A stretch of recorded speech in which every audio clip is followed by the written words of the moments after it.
Ramadan sejak dulu menjadi bulan yang sangat istimewa bagi umat Islam di Indonesia. Bahkan pada masa kolonial Belanda, ketika kehidupan masyarakat berada di bawah kontrol pemerintahan Hindia Belanda, suasana Ramadan tetap berlangsung semarak dan penuh tradisi keagamaan. Meski pemerintah kolonial mengawasi aktivitas masyarakat, umat Muslim pada umumnya masih diberi ruang untuk menjalankan ibadah sesuai keyakinannya. Sama seperti sekarang, perdebatan mengenai penentuan awal Ramadan ternyata sudah terjadi sejak zaman dahulu. Jika saat ini awal puasa ditetapkan melalui hisab dan ruqyat oleh Kementerian Agama, pada masa kolonial, penentuan itu dilakukan oleh Perhimpunan Penghulu dan Pegawainya, PPDP, atau yang dikenal dengan nama Hoofdbestuur. Lembaga ini memiliki peran penting dalam menentukan awal Ramadan dan hari raya. Namun, organisasi Islam besar seperti Muhammadiyah dan Nahdlatul Ulama ternyata juga memiliki Hoofdbestuur masing-masing. Karena itu, penetapan awal Ramadan kerap dilakukan dengan metode perhitungan yang berbeda-beda. Situasi ini terekam dalam berbagai pemberitaan masa itu. Salah satunya dalam koran berita Nahdlatul Ulama, edisi 1 November 1937 yang memuat maklumat awal Ramadan 1356 Hijriah. Masyarakat pun menyambut datangnya Ramadan dengan cara yang meriah.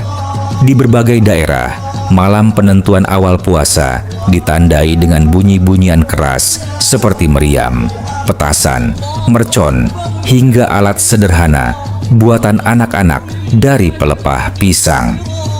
Suara dentuman itu menjadi penanda bahwa bulan suci telah tiba. Tradisi semacam ini tidak hanya ditemukan di Jawa, tetapi juga di Sumatera, terutama di Sumatera Utara, di mana 3 kali tembakan meriam biasa digunakan sebagai tanda dimulainya puasa. Selain tradisi penyambutan Ramadan, pada masa kolonial juga telah dikenal kebijakan libur sekolah selama bulan puasa. Gagasan ini muncul dari Dr. Nicolaus Adriani, seorang ahli bahasa Belanda yang menjabat sebagai penasihat urusan Bumi Putra. Meskipun beragama Kristen, Adriani dikenal memiliki perhatian besar terhadap kehidupan umat Islam. Ia mengusulkan kepada Departemen Pendidikan Hindia Belanda agar sekolah-sekolah diliburkan selama Ramadan. Usulan itu akhirnya diterima. Berbagai sekolah seperti HIS, HBS, AMS hingga Mulo diliburkan karena sebagian besar muridnya beragama Islam. Selama masa libur Ramadan, anak-anak menghabiskan waktunya dengan membantu orang tua, memancing ikan, belajar mengaji, salat berjemaah di masjid, dan memperdalam kegiatan keagamaan. Suasana kampung menjadi lebih hidup dengan aktivitas ibadah dan kebersamaan masyarakat. Setelah sebulan penuh berpuasa, tibalah perayaan Idul Fitri yang paling dinantikan. Namun, pada masa kolonial, pelaksanaan sholat Id berjemaah sempat mendapat pembatasan dari pemerintah Hindia Belanda. Sebelum tahun 1929, umat Islam umumnya hanya diizinkan melaksanakan sholat Id di masjid-masjid kampung. Pemerintah kolonial khawatir kerumunan besar umat Islam di ruang terbuka dapat berubah menjadi gerakan politik atau perlawanan terhadap kekuasaan Belanda. Karena itulah kegiatan keagamaan berskala besar diawasi secara ketat. Baru pada tahun 1929 pemerintah kolonial mulai memberikan kelonggaran dengan mengizinkan pelaksanaan salat Id berjemaah di lapangan terbuka. Meski demikian, lokasi dan jumlah jemaah tetap berada di bawah pengawasan pemerintah. Di Batavia, salat Id pernah dilaksanakan di kawasan Koningsplein, yang kini dikenal sebagai kawasan Monas, serta di sekitar stasiun Gambir. Pada tahun 1939, salat Id besar juga digelar di Waterloo Plain atau yang sekarang dikenal sebagai Lapangan Banteng. Saat itu imam sholat dipimpin oleh Haji Muhammad Isa, Ketua Hufd for Islamity Sezaken, sementara khatibnya adalah Haji Mokhtar.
Pertengahan Oktober 1942 menjadi momen yang tidak akan pernah dilupakan oleh warga Jakarta. Untuk pertama kalinya, gema takbir Hari Raya Idul Fitri 1 Syawal 1361 Hijriah berkumandang di bawah bendera Hinomaru. Hanya berselang 7 bulan setelah Jepang merebut kekuasaan dari tangan kolonial Belanda pada Maret 1942, ketegangan politik transisi kekuasaan masih terasa pekat di udara.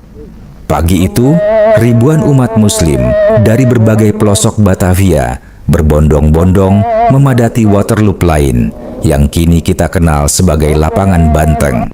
Dengan pakaian terbaik yang tersisa di tengah serbuan krisis ekonomi perang, mereka berbaris rapi, membentuk saf-saf yang lurus dan rapat di atas rumput lapangan yang luas.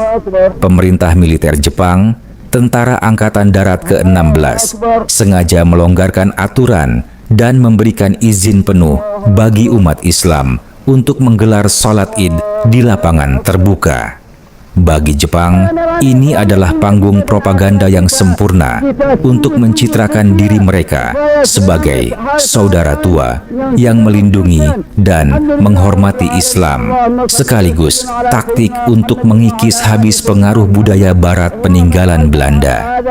Suasana seketika berubah khidmat dan mengharukan ketika sosok ulama besar Betawi yang sangat dicintai, Al-Habib Ali bin Abdurrahman Al-Habsyi, Habib Ali Kuitang, berdiri di depan saf sebagai imam dan khatib. Di atas mimbar sederhana, suara Habib Ali Kuitang menggelegar menyuarakan pesan-pesan ketakwaan, persatuan, dan ketabahan di tengah ujian zaman baru yang penuh ketidakpastian. Peristiwa Sholat Idul Fitri 1942 di Lapangan Banteng ini menjadi salah satu rekaman visual paling ikonik dalam sejarah Indonesia.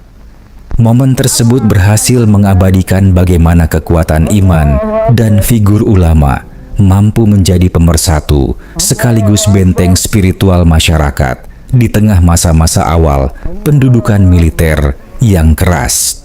Allahu Akbar. Allahu liman hamidah. Allahu Akbar. Allahu Akbar. Allahu Akbar. Allahu Akbar.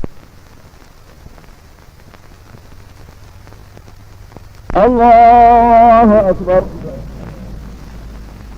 Allahu liman hamidah. Allahu Akbar. Allahu Akbar.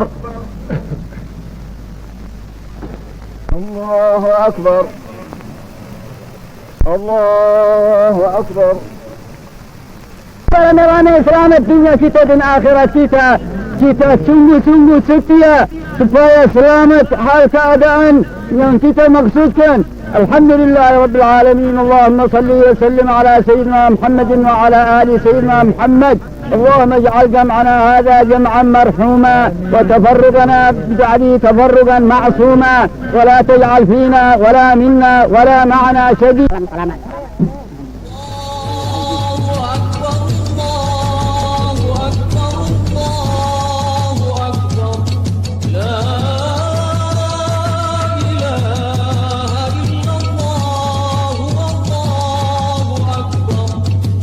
Suasana Idul Fitri berubah jauh lebih emosional setelah Indonesia merdeka. Pada Jumat pagi, 7 September 1945, hanya 3 minggu setelah proklamasi kemerdekaan oleh Soekarno dan Muhammad Hatta, umat Islam di Jakarta menyambut Lebaran pertama sebagai bangsa yang merdeka. Pagi itu, lapangan Gambir dipenuhi ribuan warga yang datang dengan perasaan haru dan bangga. Kota Jakarta masih berada dalam situasi genting. Jepang memang telah menyerah, tetapi tentaranya masih bersenjata dan berjaga di berbagai sudut kota sambil menunggu kedatangan sekutu. Di tengah situasi yang belum menentu, sempat muncul perbedaan penetapan 1 Syawal. Pemerintah Republik Indonesia menetapkan Idul Fitri jatuh pada Sabtu, 8 September 1945. Sementara sebagian besar umat Islam dan organisasi seperti Muhammadiyah meyakini Lebaran jatuh pada Jumat, 7 September. Namun, perbedaan itu akhirnya melebur dalam semangat persatuan. Seruan dari Komite Nasional Indonesia Daerah Jakarta berhasil menggerakkan masyarakat untuk berkumpul melaksanakan salat Id bersama di lapangan Gambir. Sejak pagi buta, ribuan warga berdatangan dengan pakaian sederhana namun penuh martabat sebagai rakyat merdeka. Takbir berkumandang menggema di seluruh lapangan, bukan sekadar sebagai ritual keagamaan, tetapi juga sebagai simbol kemenangan dan kebebasan bangsa Indonesia. Di tengah saf salat, tampak sejumlah tokoh nasional dan ulama besar seperti Ahmad Sanusi dan Agus Salim berdiri bersama rakyat. Kehadiran mereka memberi semangat di tengah ancaman kembalinya Belanda melalui nikah. Ketika sholat dimulai, suasana hening menyelimuti lapangan. Sang imam membacakan surat Al-Insyirah, ayat yang terasa begitu dekat dengan kondisi bangsa saat itu. Setelah kesulitan panjang, akhirnya datang kemerdekaan dan harapan baru. Usai sholat, khotbah Id disampaikan dengan penuh semangat nasionalisme. Jamaah diingatkan bahwa kemerdekaan adalah rahmat Tuhan yang harus dijaga dan dipertahankan. Apalagi kabar mengenai pendaratan pasukan sekutu di Tanjung Priok mulai terdengar semakin jelas. Air mata haru pecah di antara jamaah. Mereka saling berpelukan, saling memaafkan, sekaligus meneguhkan tekad untuk mempertahankan kemerdekaan yang baru saja lahir. Allahu Akbar. Allahu Akbar. Allahu Akbar. Allahu Akbar. Bismillahirrahmanirrahim. Alhamdulillahi Rabbil Alamin. Ar-Rahmanir Rahim. مالك يوم الدين إياك نعبد وإياك نستعين اهدنا الصراط المستقيم صراط الذين أنعمت عليهم غير المغضوب عليهم ولا الضالين.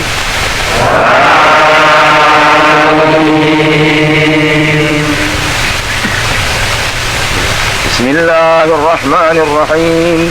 ألم نشرح لك صدرك ووضعنا عنك وزرك الذي أنقض ظهرك ورفعنا لك ذكرك فإن مع العسر يسرا إن مع العسر يسرا فإذا فرغت فانصب وإلى ربك فارغب الله أكبر.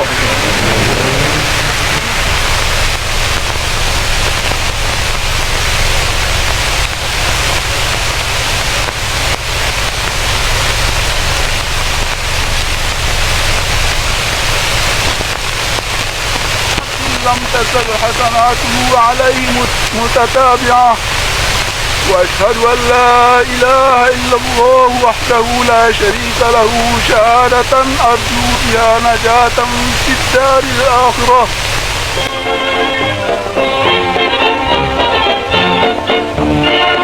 Tempat itu pula tempatnya mengeratkan persaudaraan, maaf memaafkan, melebur dosa.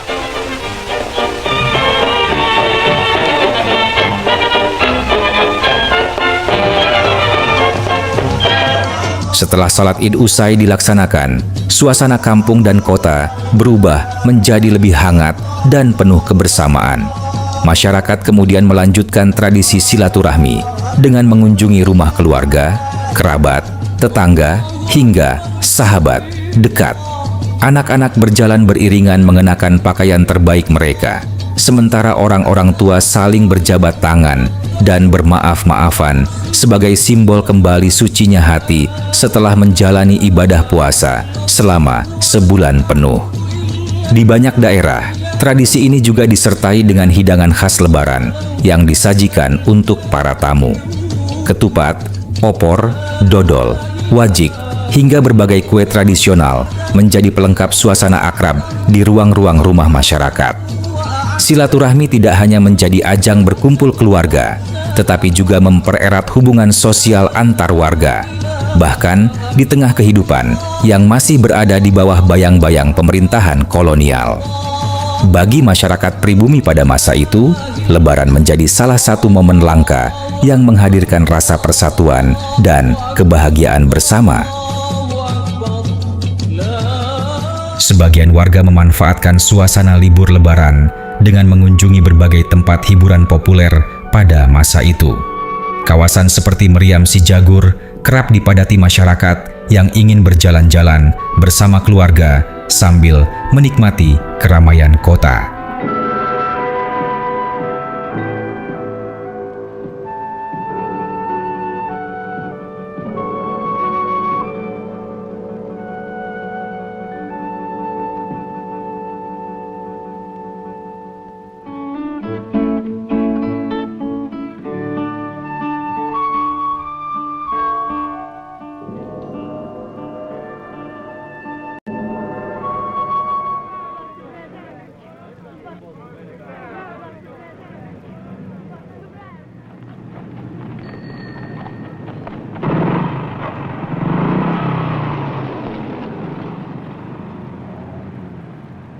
Sementara itu, Taman Hiburan Raden Saleh menjadi salah satu tujuan favorit warga untuk melepas penat setelah rangkaian ibadah Ramadan dan perayaan Idul Fitri.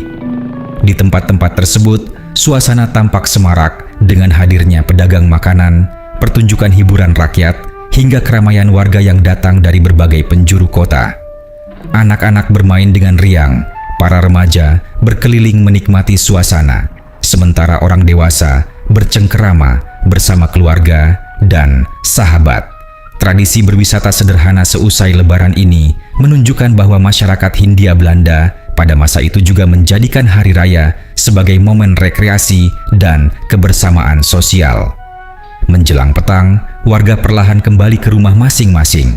Jalanan kota yang sejak pagi ramai mulai berangsur tenang, menyisakan suasana hangat Lebaran yang masih terasa di tengah kehidupan masyarakat kolonial. Lebaran 1945 di lapangan Gambir akhirnya bukan hanya menjadi perayaan kemenangan setelah sebulan berpuasa, tetapi juga menjadi simbol lahirnya semangat baru bangsa Indonesia, sebuah proklamasi spiritual bahwa rakyat Indonesia siap menghadapi perjuangan revolusi demi mempertahankan kemerdekaan.